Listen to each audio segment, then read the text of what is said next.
the 3 skills that you need in order to succeed in owning your own outsourcing business is this.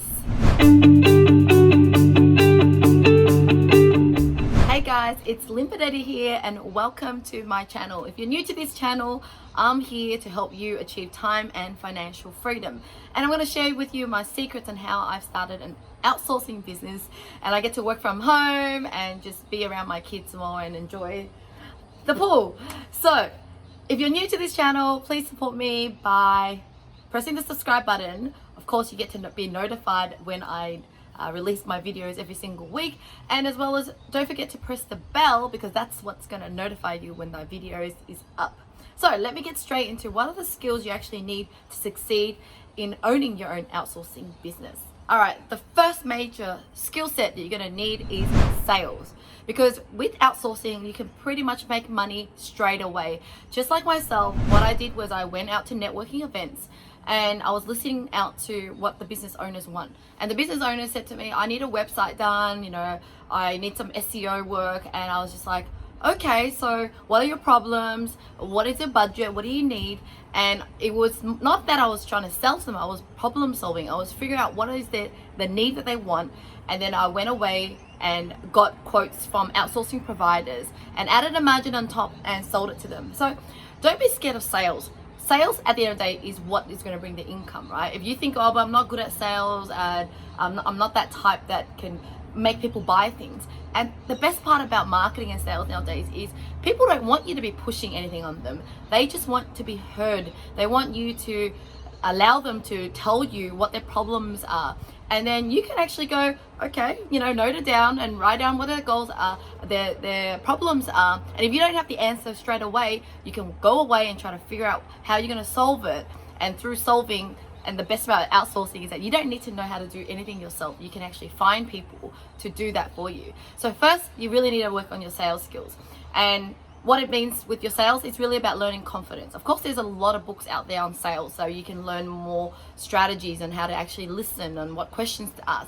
But I didn't have any sales background. I didn't have any skills. All I did was just being really genuine. I just went out there networking, talking to people in a very honest and vulnerable way. I would be like, hey, I haven't worked on this project before, but I will try to find you someone to do it, or I can do it for you. And you just be real. People want to feel like they trust you and that you're gonna have their best interests at heart.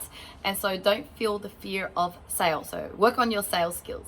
The next thing you need to work on is project management skills. So especially with outsourcing, you're gonna be working with different people, whether they are providers or they're your own casual staff or your full-time staff, whatever it is, you are having to be good at project management. And what does it mean to be good at project management? That means you need to know what is it that the client wants, when do they want it, and having people to do it and facilitate the process so that you don't miss the deadlines. If you say you're going to send them a proposal, you make sure you manage your time and send them the proposal.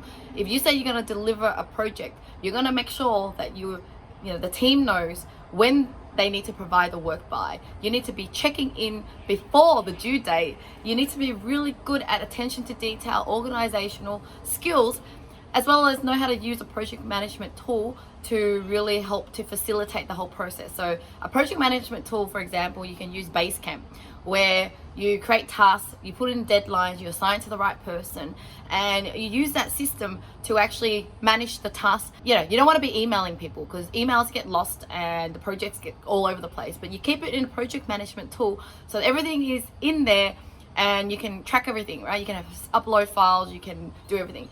Project management is the key, and it will help you in anything in business or in life. You really need to know how to manage the deadline, making sure that things get submitted, get delivered at the time that you say it does. The I hate most is when people are good at selling and go, yeah, I can do this, can do that for you, and then they just don't deliver. It's because they lack management skill. They just like, oh, I'm too busy to manage it. And because there's no point in bringing clients in if you can't manage the project and actually deliver the project, because they ain't gonna come back. They're gonna be unhappy. And so there's no point in sell and you can't deliver. So work on your project management skills. Now, if you're new to project management tools and etc., let me know in the comments below, if you've got any questions around that, if you tried any software and you're not sure if it's good, let me know in the comments below. And the last skill that I really think that is vital in an outsourcing business is leadership skills. So this really does apply to any kind of business, but it's more important with outsourcing because from day one you're outsourcing, you're working with someone else. So it really comes down to like, how are you managing the people that you're working with? And when I say managing, it's not really about telling them what to do and just making sure they deliver. It's really like, how do you lead by example? How do you make them feel that they want to go to work, right? Even though I was using outsourced providers and I was using them here and there, I would always be so polite with them. I would always tell them my vision or my goal for the project or my business to really get them to buy into my mission, so that they go, oh yeah, I'm a supporter of I'm going to deliver. I'm going to make sure that I deliver for you because you're so nice and you make me feel like I'm part of the team. And being a great leader is also being understanding. So when your outsourced provider or your team is made mistakes, it's really not about going, why did you do that for? How could you do that? You just ruined my project. It's really about understanding, okay, hey, I want to know what's happened here. I like to understand how we can avoid it in the future, and allow them to explain themselves and work together through it. Because sometimes you're going to get clients that are actually in the wrong. Doesn't mean you turn around to your team and you go, what did you do? Now you ruined my client. It's really go, okay, how can I work with my team to solve the problem? So those are the certain things about leadership, right? It's really not about just because you're paying these people and you're finding them work to do for you, it doesn't mean that you can treat them bad. Because what you need most, especially when you're starting new in outsourcing, is that because you're only using them on an ad hoc basis, you want them to love you so much as a client because you treat them nice and you're kind, that they would drop what they're doing and focus on your project, or they would push through on the weekend sometimes if you need something urgent done. It's the way you treat them. And if you promise you're going to pay them at a certain date, make sure you pay them. And I remember there are certain times when sometimes my provider even forgot to invoice me, and I would remind him, hey, you haven't invoiced me. And those little things I do really create trust. So they feel like, wow, she's so honest, she cares about me. Even when I'm not invoicing her, she reminds me. It's because it comes from my deep heart. Like, it's like, you've done a great work, I want to pay you now, And I've heard a lot of horror stories where employers or people who outsource to providers don't pay. And so if you don't pay on time or you don't pay at all, how are you going to get these people to do the work when you need them to do?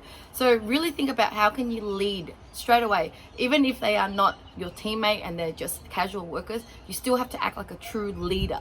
A leader is not someone that's just managing and delegate. It's someone that leads by example, that inspires people, that empowers people, and think long term. Because even if you're using them on an ad hoc basis and maybe you only have one-off project, but if you have to leave such a lasting impression and kindness that when you do reach out to them in a month's time, they're like, hey, how can I help you? What can I do for you, right?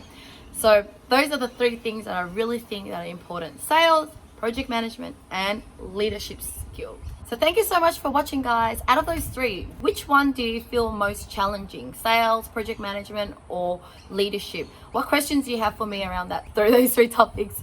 And once again, if you're new to this channel, don't forget to subscribe to my channel and press the bell button so that you get notified when I do release more videos. Thank you so much for watching, and thanks to you all who have contacted me and let me know that they really enjoy the outsourcing topic and how to start an outsourcing business. So yeah, I will see you again next time.